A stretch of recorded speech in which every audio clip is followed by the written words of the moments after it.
So boys and girls, every once in a while I love to show you some different things here. And this is a guy who is a potter, and he is starting to take some wet clay on his wheel. And as the wheel spins, he's able to push the clay out to make it into different shapes. And so here he's making kind of a platter shape. Now the reason I'm showing this to you is because he happens to decorate his platters using what's called the sgraffito technique, which is what you're doing. Right now you can see that he is putting black glaze on there, just like I am going to be putting black paint on your Christmas tree today. And you might think, oh my goodness, is everyone everywhere destroying stuff with black paint?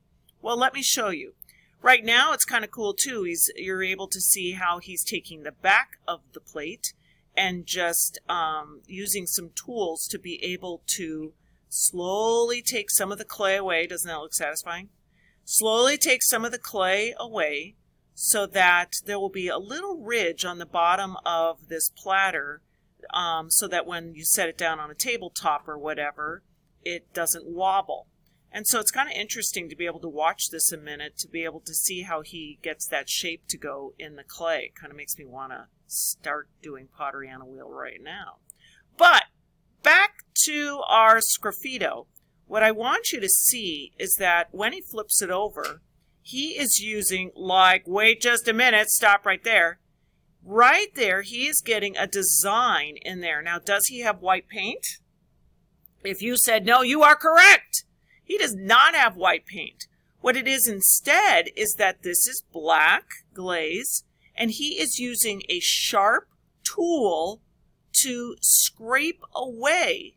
So let me go back. He's got a tool in his hand. Let's see if I can stop it just in time. Flip it over. Right there. Do you see that sharp tool right there? He's about to put it on there, and when he does, it just scrapes away the black glaze and makes a perfect line.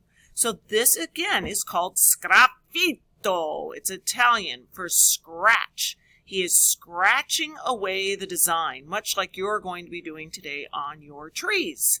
So now he's just scratching a line pattern, and very similar to what you're going to be doing in the background of your trees today. But I thought that you would enjoy seeing how different people use sgraffito in different ways, and eventually he's going to glaze this whole thing and put it in the kiln like I do all the time. Now he's knocking out some straight designs there, and after it's gone into the kiln, it'll be all shiny and beautiful.